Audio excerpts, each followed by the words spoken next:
Luis Campusano versus Austin Nola. I feel like this is the year because last year was not a very good year for Austin Nola.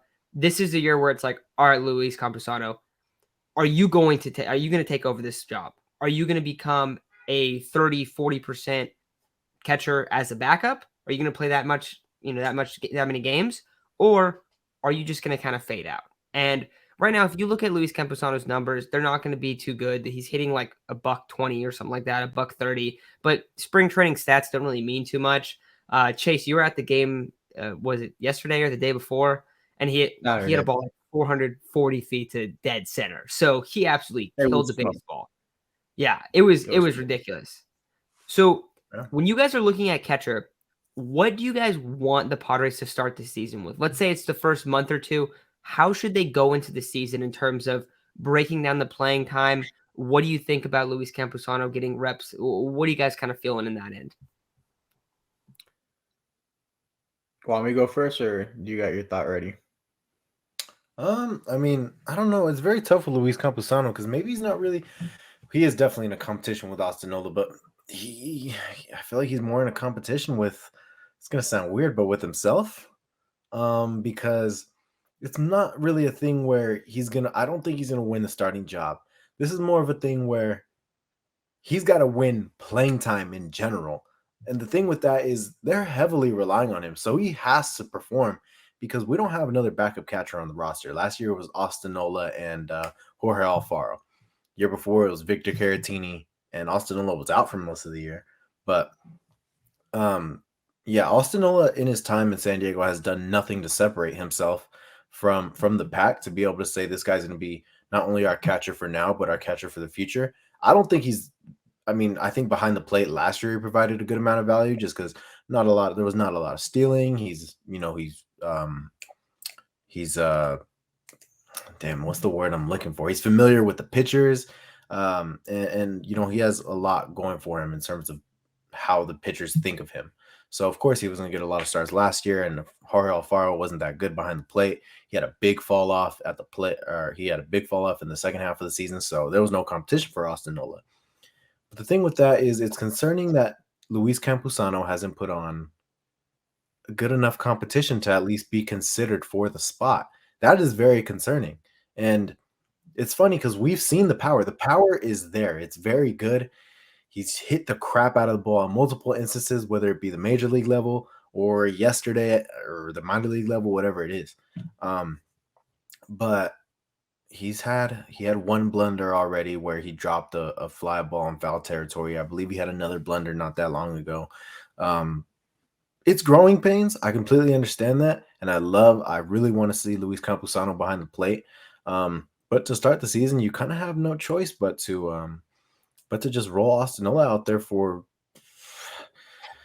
at least 3 or 4 of the guys, probably 3 of the guys to start the season. And then if Luis Campusano doesn't pick it up, you're going to have to roll him out more. You're going to have to find a trade partner for, not a starting catcher, but at least catching depth. So you're going to have to find something if Luis Campusano doesn't pan out. There's a lot of reliability. They're heavily relying on him. We need him really bad.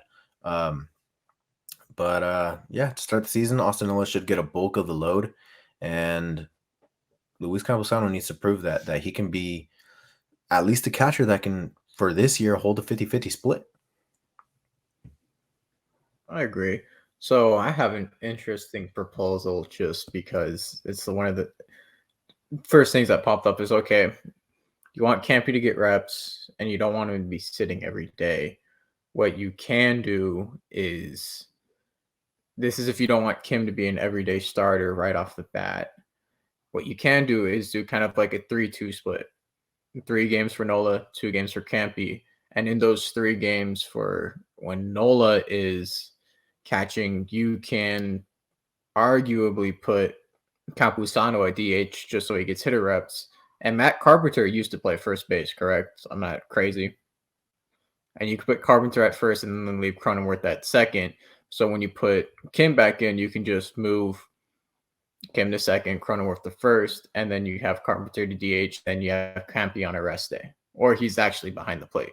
That way you have more flexibility with your lineup. You let Campy see reps from MLB pitchers. Because I think that's the most important thing, other than, he needs his reps behind the plate. We also need to see if his bat can come alive at the MLB level. I mean, that's the one thing that we don't really get to see. We never got to see it with Mejia. We don't want the same thing to happen to Campusano. He really just needs reps at the plate more than anything right now.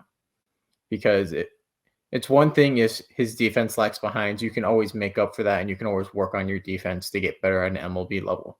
However, if you do not get the reps against MLB pitchers, you'll never know if his bat's going to come alive, whether or not his hit tool is going to translate or not. And you're just always going to be left wondering, is this kid going to be our future because we're never giving him a shot because he can't catch? Or is it because his bat isn't good enough? I completely agree with that because we've seen that too. Like, you need to get consistent reps, and we've talked about that a lot, especially for these younger guys and like Campusano, who's extremely unproven. You don't know what he's going to bring at the plate. Now, defensively, there have been a lot of concerns about him, but I don't know how you guys are both feeling, but I feel like a lot more comfortable, at least from just kind of just watching him. I feel more comfortable with him behind the plate. The first, like when he was a rookie, what was that, 2021, I want to say, maybe 2020. I forgot when he got called up. He looked really bad. Like, he looked so lost behind the plate. And they've talked about how he has made massive progressions in terms of being able to call games, being able to catch, framing, everything like that defensively. Is he perfect? No, he still definitely has some growing pains and stuff like that. But overall, I think he's improved there. Now, the problem is, he, like Isaac, you were saying this, but he hasn't necessarily gone out there and balled out, and it's been like, oh, he's clearly should start over Nola. He doesn't need to do a lot to get to the point where he's going to be getting 3-2 reps.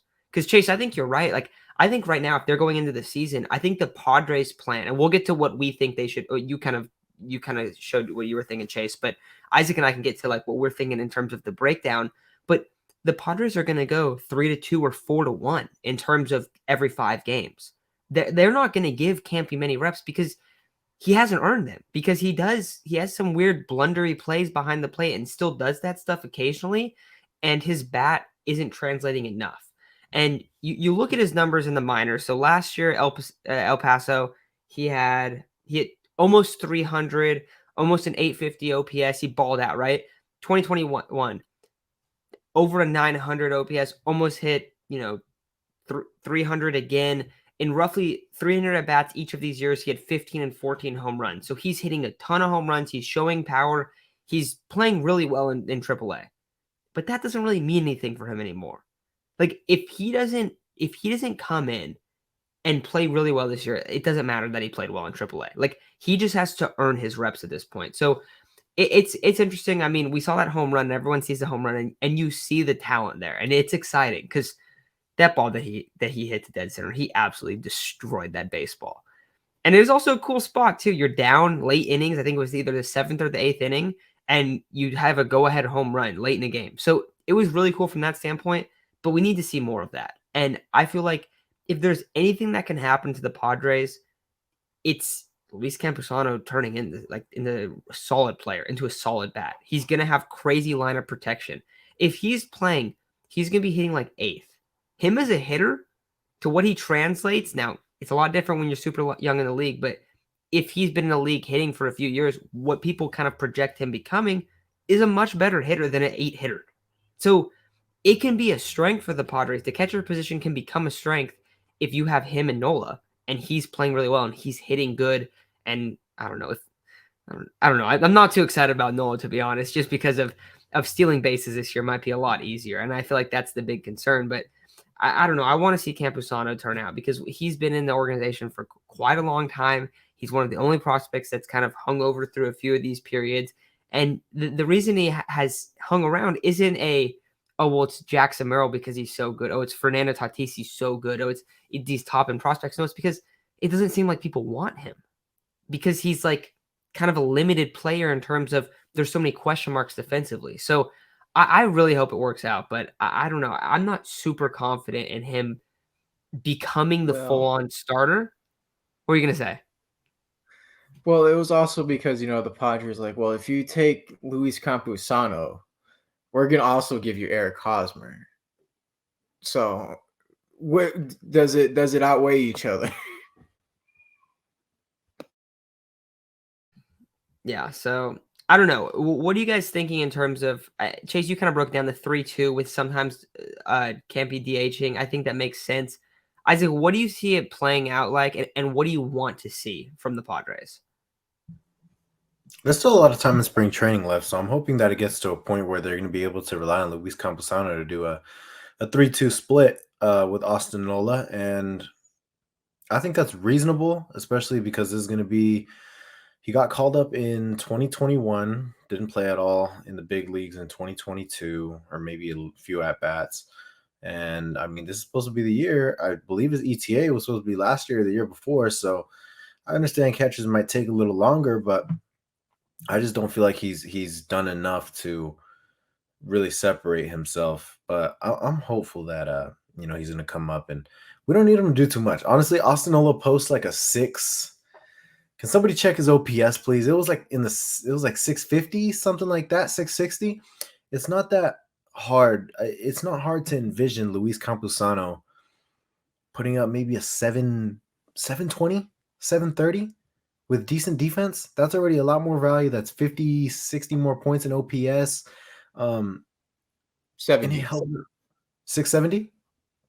70. It was 650. And if he hit 720, yeah. Right? Yeah. See? So that's a big improvement. And it's not asking for much. That's like, I don't know what I'd love if one of you guys could check up the normal OPS, like the average OPS for a catcher. Just saying. But Dude, it's got to be lower than Nola, right? Yeah. I don't know. But I don't know, because you're gonna have outliers like Zunino and Real Muto. Zunino, yes, he's a big outlier for sure, and it's because he strikes out a lot, he gets out a lot, but his power numbers are crazy. That's a good point, Chase. But yeah, I mean, like I said, hopefully it's a 3-2 split, and if they don't get enough confidence, it's not like they really have a choice. They might have to go with the 3-2 split anyway, because there's no one. Who are you gonna start? Pedro Severino? It's like there's not many options. So you're gonna have to roll with Luis Campusano, and you're gonna have to do the same thing like in 2021. They were rolling with, at first it was Victor Caratini and Luis Campusano would catch every once in a while, but they would plug in Luis Campusano when they felt like offense was more important. But he didn't really show that offensive, I guess, power that we kind of expected him to have. I mean, he'd hit the crap out of the ball, but it didn't amount to anything. So overall, going back to your question, hopefully it is a 3-2 split. That's what I'm hoping for. I know Joe Musgrove was comfortable with Luis Campusano behind the plate last year. Blake Snell starting to warm up. Like, you're starting to see a lot of the pitchers warm up to Luis Campusano outside of Yu Darvish. I don't think Yu Darvish will be caught by anyone other than Austin Nola. But yeah, I think Blake Snell, Joe Musgrove, Nick Martinez. If Ryan Weathers gets a start, you can see Ryan Weathers. Jay Groom has been caught by Luis Campusano. There's a lot of guys that are comfortable with him, and that provides opportunity. So he has to capitalize. So I'm looking just at like the every catcher for OPS, and there's at least 10 catchers that had over a 710 OPS and about another, what I say, a 650. There were 22 teams with a catcher over a 650 OPS. Barely. But there were 22 teams, their catchers with over a 650 OPS. So we'd go into the top 7, you said? 720 would land right in between 6 and 7. Chicago had an OPS of 721 between their. Oh, no, my bad. Atlanta had a 721. Chicago had a 716. Dude, we'd be nice. That's crazy, man. Catcher's such a shit show. Yeah, just a little bit. A little bit. The good thing is there's a bunch of prospects coming up too. I feel like the catcher position is going to improve, not only for the Padres, but like for the entire league. Campusano really just needs to hold it down until Ethan Salas is ready. Because I mean, I want Luis Campusano to be really good, but Ethan Salas is going to be a top 2, top 3 prospect in no time. I thought it was fuck them prospects, I see. It always is. Believe me, it always is. It always is. It always will be too. But we need them. So Dude, no, it's just funny. They're like talking about this 16-year-old kid that just signed with the Padres, and they're saying like he's got Hall of Fame potential and everything. Like no, the that's kid wicked. is 16. Yeah. That's wicked. The kid is 16. He doesn't even have a full minor league season under him, and he's like already the next most hyped prospect in possibly across the league right now. Yeah, it's pretty crazy. And it's also crazy that he's been getting like at bats off to the side during spring, and they're like, he's even better than we thought. Like, it's not like the reports are like, what? you're like, yeah, he looks like who he is. It's like, no, like he's so ahead of schedule. It's like you guys already were talking about Hall of Fame potential at 16 to begin with. Like, oh my god. So yeah, no, it is interesting. If Campy, I mean, and that's what Campy's role is like. This is his ETA. This is when he's supposed to fill in. So I really hope he at least starts 2 out of every 5 games. Like that would be a big win for him. And I also feel like I don't know how it's going to be, but I feel like in terms of his bat, I feel like there's just going to be a moment where it's like, all right, it's clicked in terms of major league pitching. Because we've talked about like, oh, he has a lot of hard contact. You know, he hits the ball really well in terms of when he's been up in the league, and then he has great numbers and projections in terms of his prospect kind of rankings and in terms of his AAA numbers the last couple of years. So I hope so. This is a good question though, and then we'll get into the pitching after this one. But Sanchez Productions asks, would you rather have Salas paired with Nola or Campusano? Campusano, right? Because Salas' whole thing is that he's gonna be unbelievable behind the plate. I mean, yeah, I solely say Campusano because that would mean he at least somewhat panned out. If he's still with the Padres in that time, that means that he's somewhat a valuable player. I was gonna say, yeah, we're talking about like in the future, right? Salas is probably not going to be within the league within for like at least the next 4 years. And how old's Nola going to be in 4 years? That man's knees are going to be obliterated. His arms going to be over. Yeah, Campusano, like for sure. Yeah, for sure. It's got to be Luis Campusano. I mean, I don't know. Hopefully, it gets to a point where you don't really gotta worry about who it is because Ethan Salas is so good that neither of those guys are gonna have to play too much. I mean, they're gonna have to catch sometimes, but Ethan Salas hopefully ends up being so good that it doesn't matter. Kind of like your Salvies, your Yadier Molinas, that kind of thing. I mean, I hate saying that for a 16-year-old because that's so much to expect, man. It's so unreasonable, but that's just the way they're talking. So naturally, everyone else is gonna say that about him. And there's also just like the hype from the organization too, of like, oh yeah, we're gonna bring him out there, like we're gonna bring him to Petco, we're gonna do all this stuff.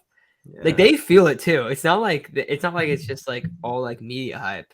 They think that, and they're letting everyone know that they think that too. Yeah.